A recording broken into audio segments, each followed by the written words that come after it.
আমাৰ যথেষ্ট ক্ষতি হৈছে। গোটেই পাকঘৰত যিখিনি বস্তু আছে চব ভাঙি আদায়।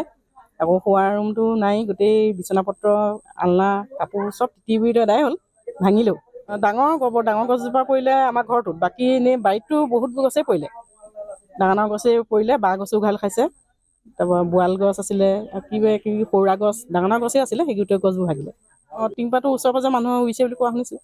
চৰকাৰ যদি অকণমান সুবিধা কৰি দিলে ভাল হ'ল। আমাৰ অৱস্থাটো ইমান ভাল নহয় নহয়, যেনে তেনে ঘৰটো টিং ষ্টাৰ হেৰি কৰি লোৱা হৈছিলে, কিন্তু সেই ভাগিলে। এতিয়াতো পটককৈ কিনি আনিবলৈ আমাৰ ইমান শক্তিও নাই।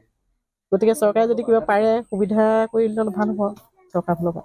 আমি এটা ছাইড ভাল হৈ আছিলে, ৰুম এটা তাতে থকা হ'ল আৰু। এতিয়া অঞ্চলত হাহাকাৰ পৰিস্থিতি।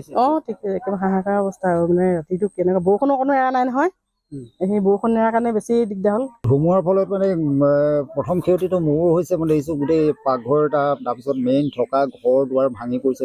ঘৰ দুৱাৰত থকা আচবাবপত্ৰ, চাউল পাত পৰ্যন্ত একোৱেই নাই তাৰপিছতে কাষৰীয়াবিলাকতো দেখিছোঁ কিছু ঘৰ দুৱাৰৰ ওপৰত গছ চছ পৰি ঘৰ দুৱাৰ কিছু ক্ষতি কৰিছে। চৰকাৰলৈ আমাৰ আহ্বান এইটোৱে যে ক্ষতিপূৰণ যিসকলৰ ক্ষতি হৈছে ক্ষতিপূৰণ এটা দি অকণমান সহায় কৰি দিলে ভাল হয়। কাৰণ প্ৰত্যেকেই কোনো চাকৰি বাকৰি থকা মানুহ নহয়, সৰু সুৰা ব্যৱসায় বাণিজ্য কৰি চলি থকা মানুহ আৰু।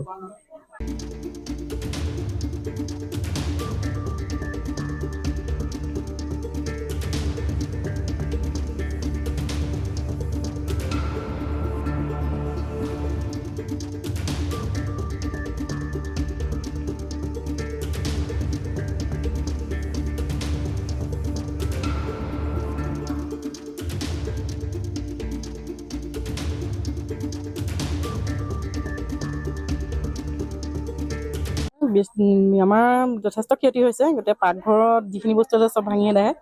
আকৌ শোৱাৰ ৰুমটো নাই, গোটেই বিচনাপত্ৰ, আলনা, কাপোৰ চব তিতি আদায় হ'ল, ভাঙিলেও। বৰ ডাঙৰ গছজোপা পৰিলে আমাৰ ঘৰটোত, বাকী এনেই বাৰীতটো বহুত গছেই পৰিলে। ডাঙৰ গছেই পৰিলে, বাঁহ গছো উঘাল খাইছে। তাৰপৰা বোৱাল গছ আছিলে, কিবা সৌৰা গছ, ডাঙৰ গছেই আছিলে, সেই গোটেই গছবোৰ ভাগিলে। টিংপাতো ওচৰে পাজৰে মানুহে ৰুইছে বুলি কোৱা শুনিছোঁ।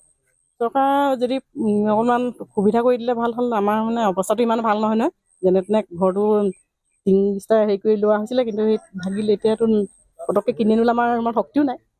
গতিকে চৰকাৰে যদি কিবা পাৰে সুবিধা কৰি দিলে অলপ ভাল হ'ব চৰকাৰৰ ফালৰ পৰা।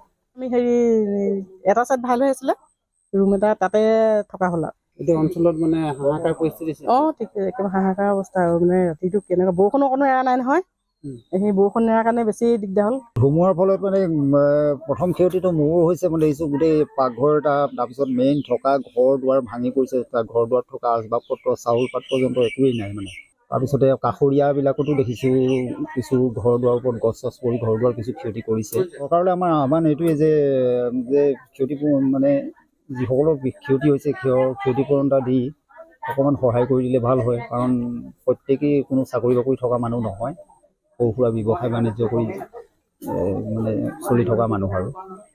যিকোনো খবৰৰ বাবে যোগাযোগ কৰক 7099017330 লগতে 7099017110 নম্বৰত।